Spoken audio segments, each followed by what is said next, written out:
Nothing But the Words, episode number 101, Getting Blurbs for Your Book.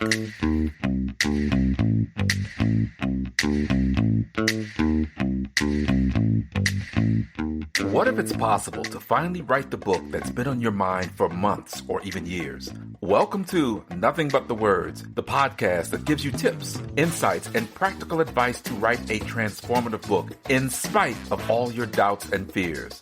Writing a successful book isn't just for the lucky few. You can do it too with the right coach on your side. Now here's your host, your book coach, Candace L. Davis.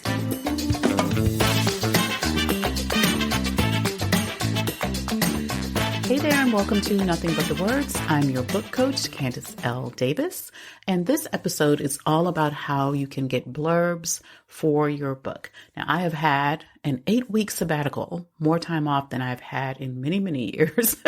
So I am back with lots of detail and lots of information for you to help you make your book the best it can be and get it out there to the world. Thank you and shout out to my friend and client, Miriam Schulman, the host of the Inspiration Place podcast, the #1 podcast for artists who want to make more art and actually sell it for a profit.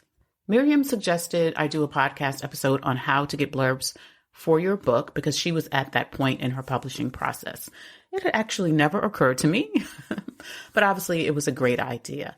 Most authors have no idea how to get blurbs for their books, and they wait until much too late in the publishing process, or much later than maybe they could have otherwise. It's never too late to start thinking about it. It's actually never too early to keep a list of the people you'd like to ask to blurb your book. So what is a book blurb, and what purpose does it serve? A blurb is just a short written endorsement for your book. It usually comes from another author, although it can come from someone else with name recognition and authority in your field.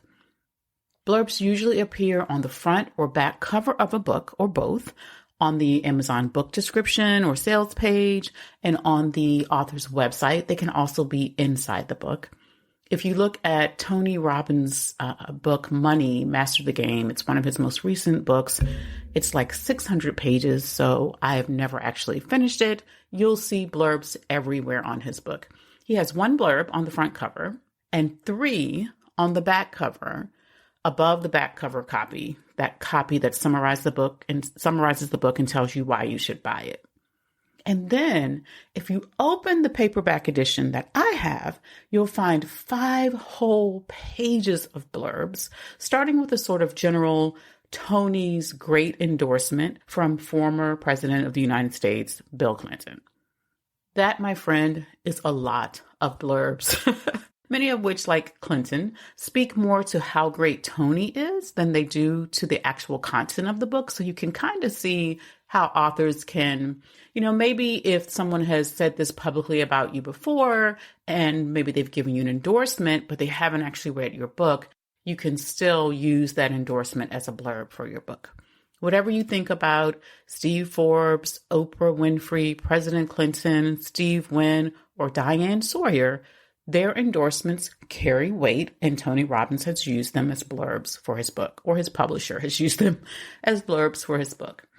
So let's say you pick up a book of horror fiction, and it has a quote from Stephen King on the front, or a book in the personal development space that has a quote from Brené Brown on the back of it. Those are blurbs from big names in their genres. Someone who reads in that genre has probably either read their books, or at the very least, they know who Stephen King is. They know who Brené Brown is. They respect these people as authorities in their niche. So the author who was lucky enough to get them to blurb their book now has this selling point, this marketing piece. My book must be great because Stephen King says so. And it does matter. It can encourage people to pick up the book, to look at the book, and even to buy the book. If you write a book on investing and Warren Buffett offers to endorse it for you, you probably want to take him up on that offer. He's not an author, though, in the strictest sense, although his letters to investors have been compiled in a book. But he's perhaps the most recognized authority in that field. So even though he's not an author, he is an expert who could blurb your book. Or say you decide to write a book on the behind the scenes reality of reality TV. You might want to have one of the Real Housewives blurb your book, even if she's never written one. That being said, most blurbs will come from other authors in your genre or closely related genres. Now, listening to my examples, you might start to think blurbs only count and only make a difference if they come from someone super famous. Not true. Fame or name recognition is incredibly helpful, of course, but someone whose name most of us would know might be important to your audience. And even if that endorsement comes from someone with almost no name recognition, just adding the title of their book, best-selling author of such and such, or their position, the role that they play in your industry, can give your book credibility. So how do you actually get those blurbs for your book? If you're publishing with a traditional publisher, ask your literary agent, ask your publisher to connect you with authors who could write blurbs for your book. They know plenty of them. It's helpful if you do your own homework, of course, and ask about specific authors they've worked with, but you can also ask for their suggestions. Confirm with your publisher, if you're publishing traditionally, that they can use these blurbs for your book.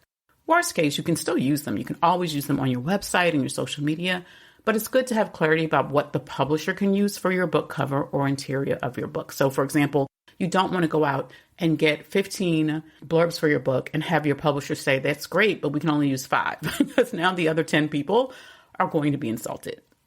If you're self-publishing, of course, you have a lot more leeway, but you also don't have the help of a publisher or literary agent who could make those connections for you, so you'll have to do it yourself. Totally doable. Start with your circles like you would for almost anything else. Start with people you know and have relationships with, and work your way out from there. At the same time, you can always shoot for the stars and go after one or more of your favorite authors or big names in your arena. Now, I've had a lot of clients do that. It has not always worked out. A couple of my clients asked Colin Powell for a blurb before his passing. He declined to give them a blurb or any kind of endorsement. But that doesn't mean you can't reach for someone big. I've had people reach for, usually in the area of politics for some reason. I don't know why I have so many political examples, but they've reached for people who have been in very high roles and they've gotten the blurbs. You never know. You can try it. So before you go out asking people to do some work for you, right? Because it's work for them to read your book or part of your book, and it's work for them to write you even a 2 or 3 sentence endorsement. Put together a digital package. In that package, include your book cover image, a summary of your book, a list of other endorsements and blurbs you've received. Because, if I see that Oprah has endorsed your book and you're asking me to do it, I might think that's great. If Oprah's into it, I might be into it too. So it kind of gives people the sense that they're in good company, and also a sample from your book. And that sample might include your table of contents, your foreword if you're using one, your introduction if you're using one, and of course, several chapters, the first few chapters of your book.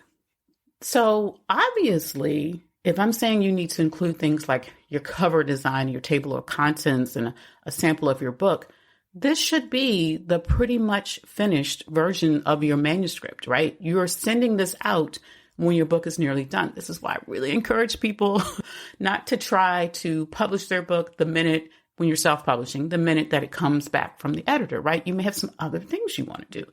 Plan for this in your publishing time if you're going to pursue blurbs.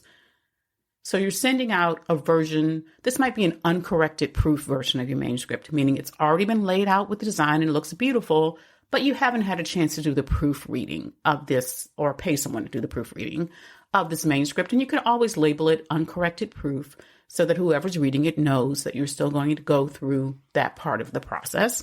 And I do recommend, if it's an uncorrected proof, you label it as such, because you don't want people to think, oh, this person is lazy about their publishing, so how could I possibly endorse their book? There are always mistakes we find in the proofreading process. So layout design is done. You may still need a round of proofreading, but it's pretty and you can send it out. When you reach out to people, keep in mind that no one, not even a friend, owes you an endorsement or even a response to your request for an endorsement. If you are asking this person for a blurb, the odds are other people are also asking them for blurbs and endorsements and other uses of their time too. So don't take it personally if someone declines to blurb your book or never even responds to your request. Such is life. And usually you'll make this request via email, but you get to make that decision depending on that person and your relationship and whether or not you know each other and how you normally communicate. Now, some people, I would fall into this category, many of my clients would fall into this category, may ask to read the whole book before they give you any kind of endorsement. Some people don't have time. They're happy to do it with just a few chapters, but some people want to read the whole thing before they put their name on it saying it's great. When you reach out to ask for a blurb, include the fact that you're willing to send the rest of the manuscript if they desire to read it.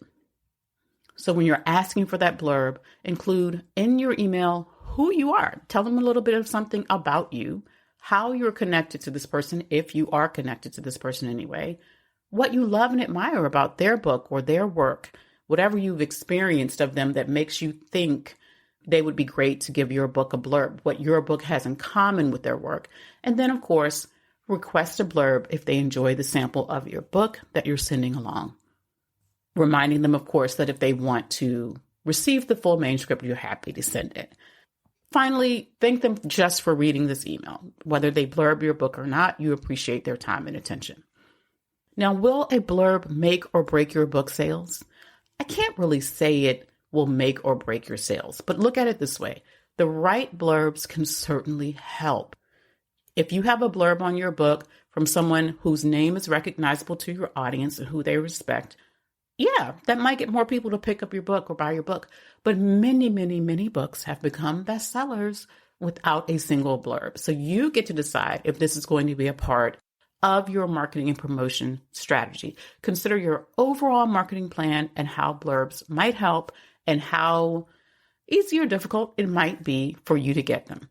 That's all for this week's episode, my friends. If you're ready to get started writing your transformative nonfiction book, grab my free guide, Jumpstart Your Book, at CandiceLDavis.com/jumpstart. The guide will help you get clear about your book idea and get started writing without wasting a lot of time. Thanks for listening to Nothing But the Words. I'm your book coach, Candice L. Davis, and I'll see you next time.